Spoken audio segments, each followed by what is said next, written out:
2nd July 2004 was the important day for the Drukpa lineage because His Holiness, the 12th Gyalwang Drukpa, displayed the priceless bone ornaments of Naropa before a gathering of over 130,000 people in Ladakh. The ornaments, promised to grant sight liberation, belong to the 11th century Saint Naropa, who reincarnated as the founder of the Drukpa lineage of Tibetan Buddhism, Changpa Gyare, the first Gyalwang Drukpa.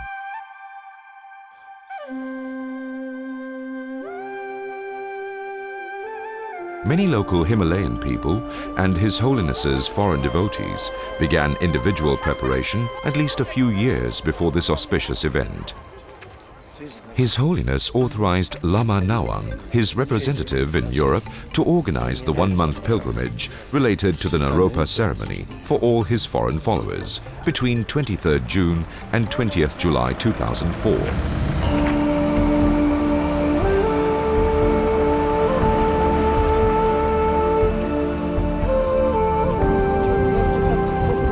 Lama Nawang, with the help of Potala cultural tours and travels in New Delhi and Sindhu expeditions in Ladakh, assisted by Joel Huguet, president of Drukpa Plure, had indeed made this pilgrimage a valuable experience for all the participants. Not surprisingly, this pilgrimage in Ladakh was quite difficult for many foreigners. The high altitude sickness, coupled with inadequate amenities due to an unusually high influx of local and foreign visitors all coming for the Naropa ceremony, resulted in not only physical discomfort but also mental stress. Even the most polite people could act impatiently and impolitely. As His Holiness said in his journal, when one is in a physically comfortable condition, it is always easier to be patient and to practice bodhicitta. It is when one is put through physical difficulties that the practice of bodhicitta, compassion and loving kindness, is really put to the test. Nonetheless, Lama Nawang and his team put in extraordinary efforts to make life in tents for the foreign pilgrims to be as comfortable as possible.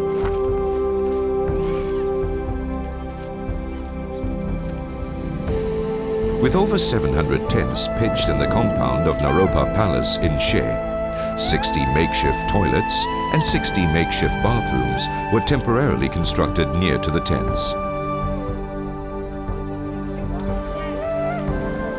International phone call facilities, medical quarters and canteen were also set up in the same compound. All these were provided to ensure as little physical discomfort as possible for the foreign pilgrims, who needed all the energy to sustain themselves throughout the entire pilgrimage. From 1978 onwards, His Holiness came to Ladakh every summer, visiting the Drukpa monasteries in different parts of Ladakh and giving teachings to the people there.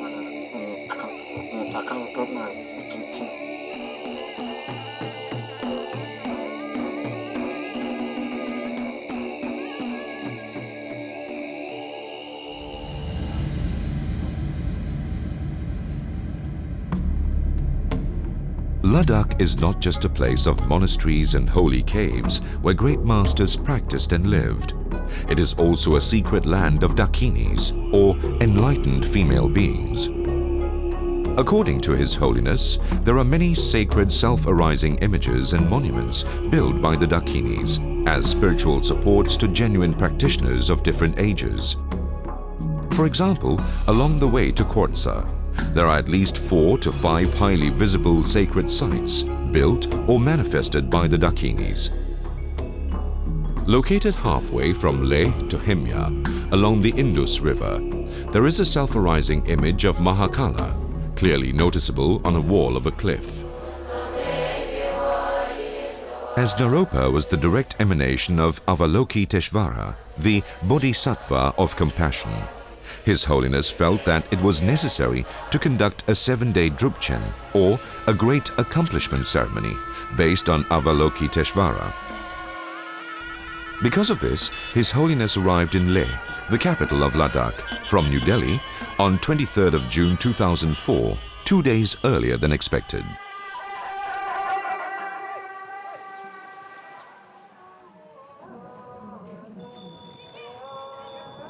During the Drupchen from 24th to the 30th of June 2004, many traditional rituals were held in the newly built Naropa Palace in She, in preparation of the site-liberating Naropa Ceremony. This time, His Holiness put over 200 of his nuns in charge of the entire Drupchen. Installing the protectors, known as the Four Great Kings, was the first thing to do at the start of the Drupchen. Many important masters and senior monks of the Drukpa lineage were present right from the beginning. To name a few, His Eminence Chungun Rinpoche Tenzin Chökyi Gyatso, His Eminence Tukse Rinpoche, His Eminence Kamtrul Rinpoche Jinme Pema Nyenjet, His Eminence Takna Rinpoche, and Venerable Se Rinpoche.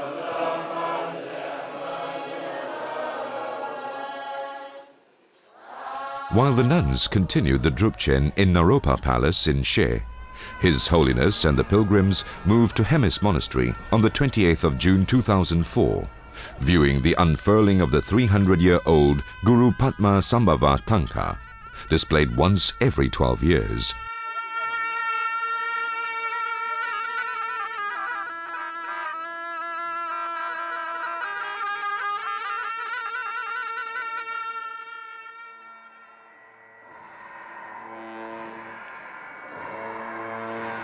This was followed by a series of masked dances related to Guru Padma Sambhava and his emanations. Towards the end of the masked dances, a figurine depicting Lingam, a representation of ego, was cut into pieces, symbolizing the good over the evil.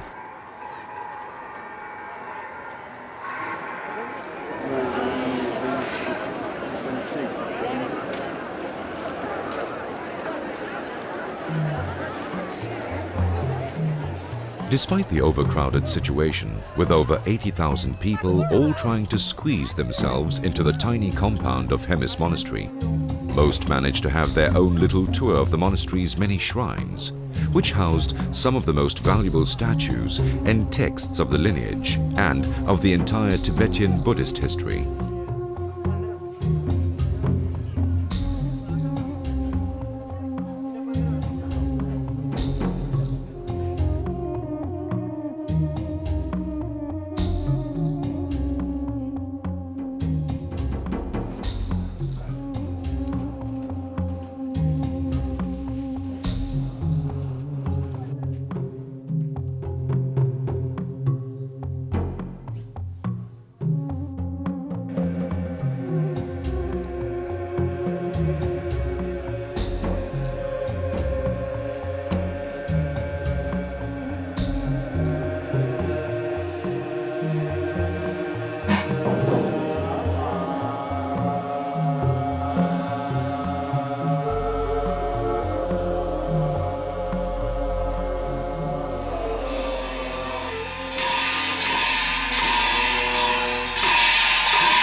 On the evenings of the 27th, 29th and 30th of June, two of His Holiness's nuns performed a masked dance unique to the Drupchen tradition.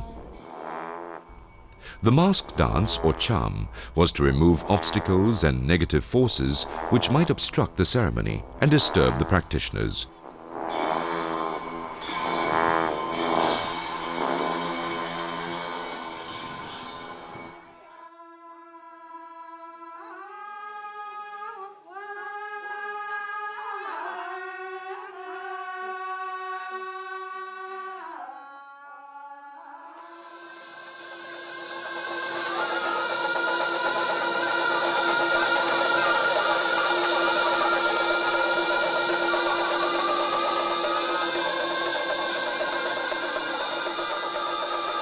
The entire Drukchen also provided 100,000 Gana Chakra feast offerings and 100,000 lamp offerings for the participants to accumulate great merit. His Holiness prepared the public for the Naropa ceremony by giving a teaching on 37 Bodhisattva practices on the 1st of July at Naropa Palace, and the preparatory initiation was also given as a spiritual support.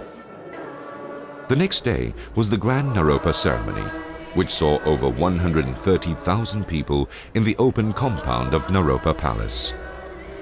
Despite the hot and bright sun, everyone sat through the entire ceremony, which lasted almost 6 hours without a word of complaint. His Holiness said in his journal, "In order to receive the complete blessings of Naropa's ornaments, the first thing is to believe that Naropa existed, and that to truly have devotion towards him and his lineage. Secondly, you must be convinced wholeheartedly that these ornaments are the same as the Buddha's relics, which have the ability to grant sight liberation. With this kind of devotion and understanding, you then see Naropa's ornaments with the altruistic bodhicitta intention. This is how to receive the complete blessings."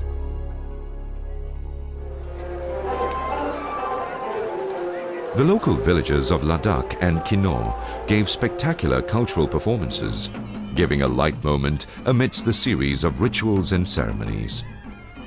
His Holiness said, "I always enjoy light moments like this, when people delight in demonstrating their culture and sharing their love of this with others."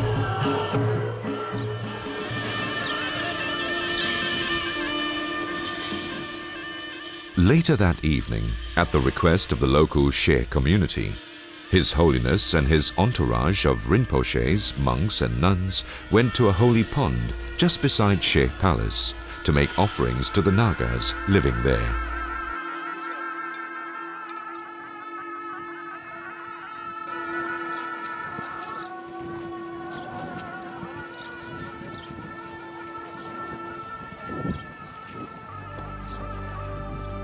On the same evening, His Holiness had dinner with one of his best friends, His Holiness Drikung Chetsang Rinpoche of the Drikung lineage, after a long and tiring day of public events.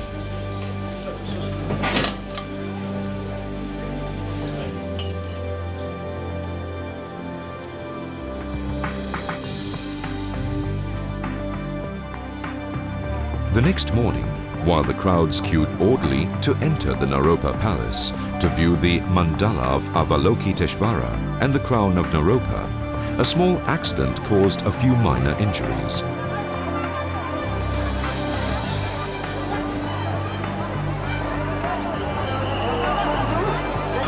A fire brigade was brought in by the local government to break up the crowds. So the public viewing of the mandala and the crown had to be stopped and continued the next 2 days.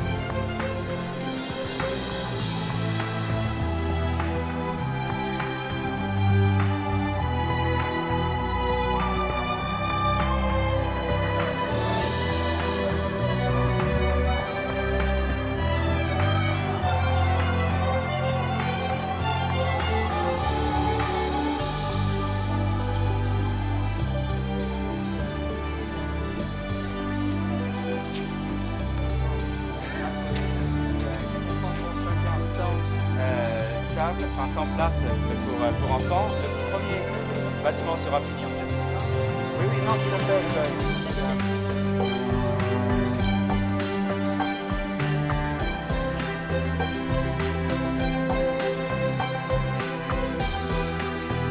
On the 4th of July 2004, after displaying the 6 ornaments of Naropa, His Holiness and the Drukpa Trust of United Kingdom invited all the foreign pilgrims of Lama Nawang to visit the Drukpadma Karpo Institute, an educational project His Holiness holds very close to his heart.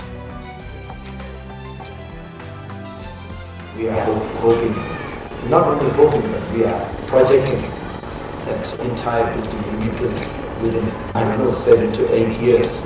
And then finally, of course, hopefully it will be a university.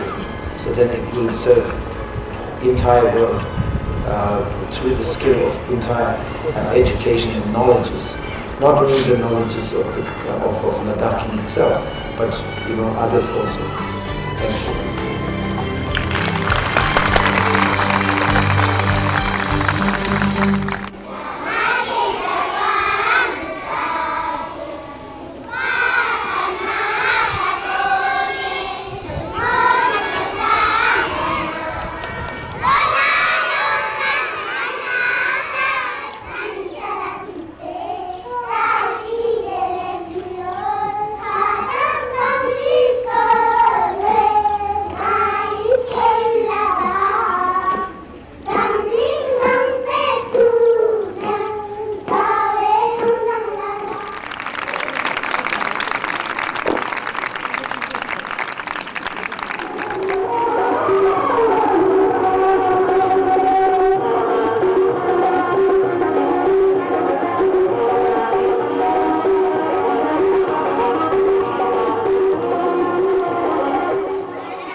About 200 school children presented some very inspiring performances.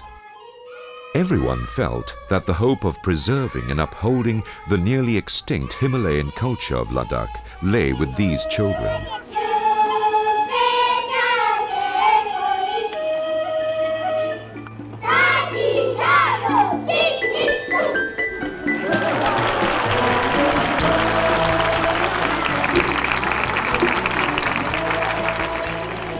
His Holiness is confident that with the generous help of the kind benefactors from the West, the school will gradually develop into a practical and beneficial learning institute, not only for the local people, but also for many foreigners.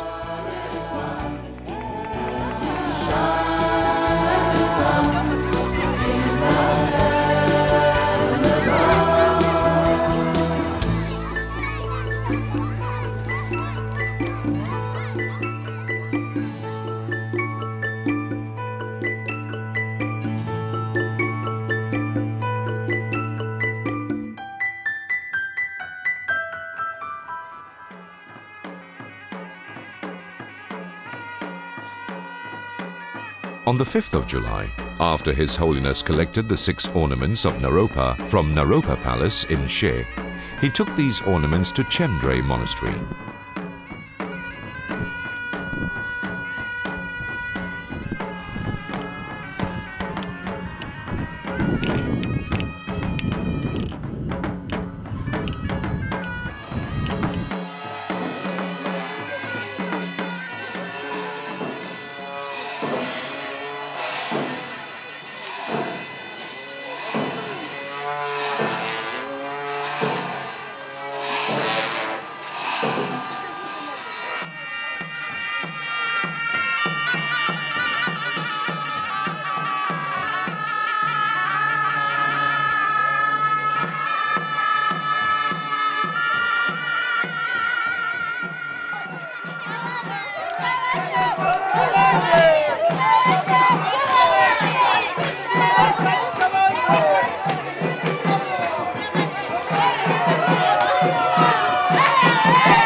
The local villagers performed extensive welcome dances, as it was the very first time the ornaments had entered their village.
Chemdre Monastery was offered to Tatsang Repa, the spiritual master of King Sengye Namgyal, when the latter passed away in 1642.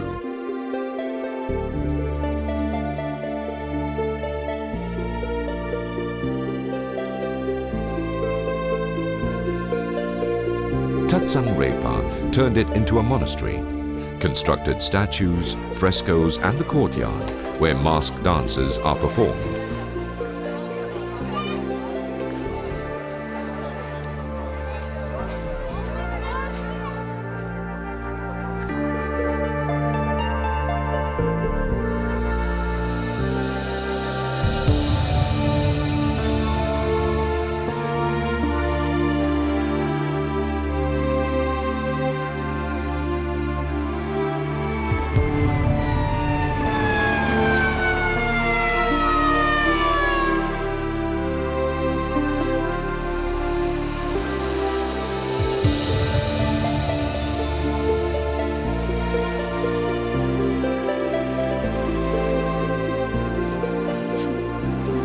As the main spiritual guide of Ladakh, His Holiness had to visit many local villages to fulfill his responsibility.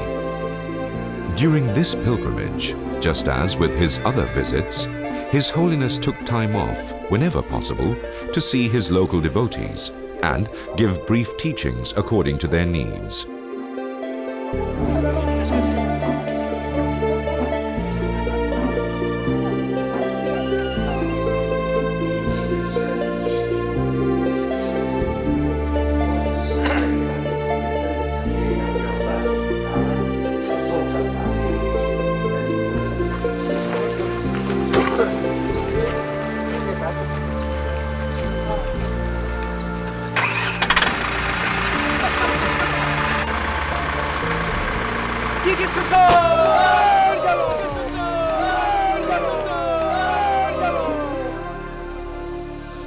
Most of the villagers were suffering from problems of drought. His Holiness had to work hard to fulfill their request for rain.